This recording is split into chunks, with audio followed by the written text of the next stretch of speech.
Hello, everyone. My name is Andres, and this is my movie and lecture project. So, for this project, I decided to pick the movie called Crazy Stupid Love. This is a really interesting movie because it definitely has a lot of problems and issues with relationships, marriage, just relationships at any age and any time. Uh, from the age of 13 all the way to the age of 45. This movie displays all those ages, so you can tell the differences and how mature the people are and how everything is being dealt with differently. And but yeah, was a movie that I've watched like a couple of times before, and I decided to actually watch it twice for this project, just because I wanted to. The first time I wanted to watch it again, and the second time it was just because I just liked the movie so much.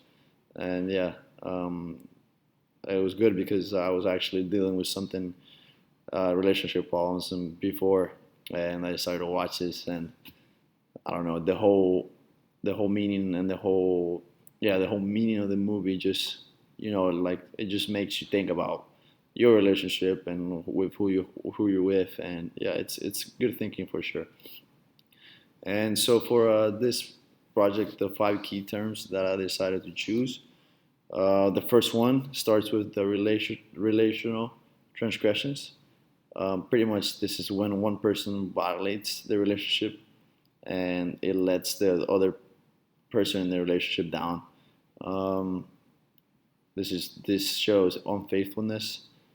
An example from this and what happened in the movie is when in the beginning of the movie when it's being shown that they're Emily, the main characters, which are Emily and Kyle. Kyle is the main character. Emily tells Kyle how first of all, she tells him how she wants a divorce, and because she cheated on him after 25 years of marriage and having three kids, she decides to cheat on Kyle because she just wasn't mentally in the right state of mind, and so she just decides to cheat on him with David, who is a guy who works with her. And Emily tells Kyle this when they're at the car from riding back home from dinner, and then Kyle just doesn't know what to do or what he doesn't say a word, and Emily keeps on talking to Kyle, trying to explain herself, but Kyle doesn't want to listen to that, and so this is letting Kyle down, and he doesn't know what to do. And he told Emily that if she keeps on trying to explain herself, he's gonna jump out of the car, and which he did. This just shows like how bad Kyle felt about the whole situation and how bad, like how sad it was for him. He decides to jump out of the car. Not many people do that in our world, so yeah, this really let Kyle down. So letting someone down in a relationship really can be down on people, and this shows how bad it can be sometimes. The second key point that I decided to choose was terminating. This is pretty much putting an end to the relationship, and this is what happened with also with Kyle and Emily. They were in the beginning of the movie. They were both sitting down. Um, they were both sitting down at the dinner table in a restaurant, and Kyle decides to ask Emily what she's feeling for dessert, and Kyle sees something that's Emily's just being off and being a little weird. So Kyle just asks her like what's going on, and she tries to play it all cool by saying, "Oh, I'm just thinking what I want for dessert," but that's not what's actually going on. And when they're about to order, um, Emily actually says, "I want a divorce," and you can see the look on Kyle's face, like saying, "Why? What happened?" Like I said, 25 years of marriage, three kids, and now she wants a divorce. Pretty shocking. And then, yeah, this is pretty much putting an end to the relationship. Kyle doesn't know why she wants to divorce, but later on she tells him in the car to the way back home. So yeah, shocking again for Kyle, but this is why it's not like Emily's putting an end to the relationship because she just doesn't love him or like him anymore, but it's because she decides to cheat on him just because she wanted to. So this is putting an end to that relationship. My third key point is experimenting. This is pretty much asking questions, small talk, and this is being shown a lot in the movie. Both Kyle and Jacob, which they meet at the bar, they met because Kyle was getting drunk after he split with his wife.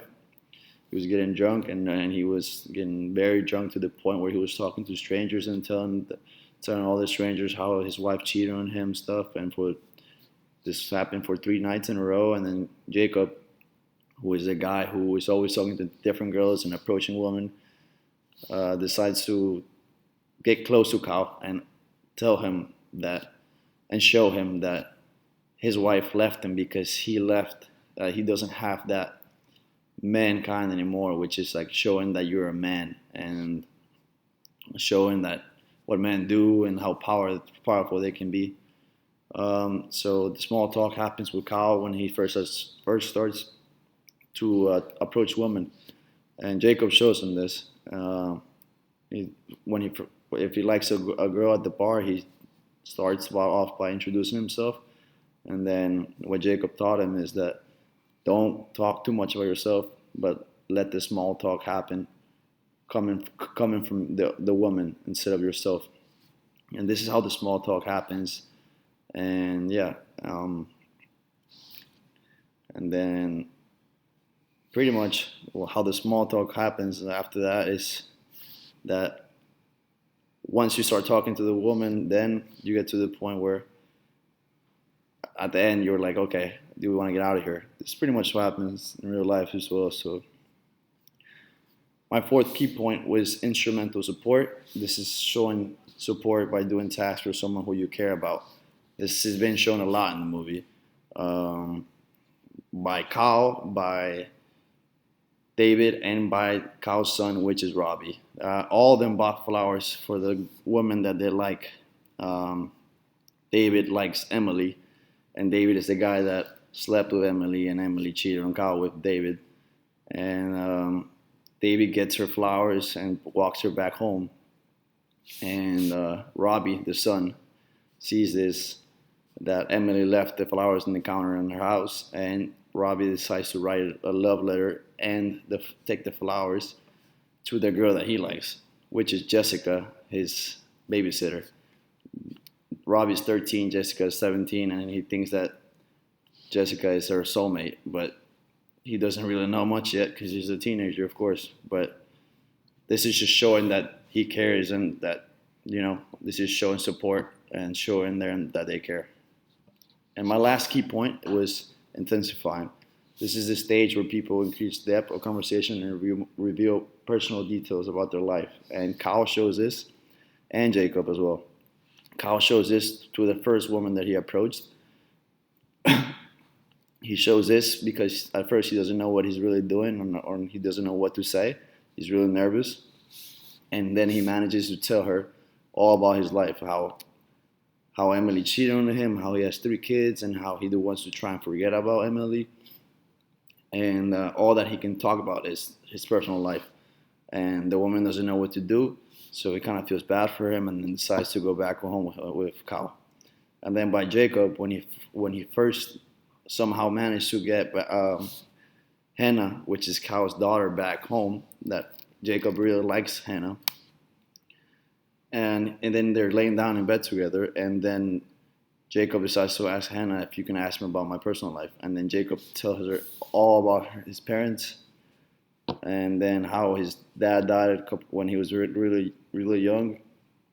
And this, he's telling Hannah this because he really likes her, and so it's just showing how much he wants to show about his life, and yeah, just reveal about his life. So yeah, the 5 key points that I chose were relational transgressions, terminating, experimenting, instruments of support, and intensifying.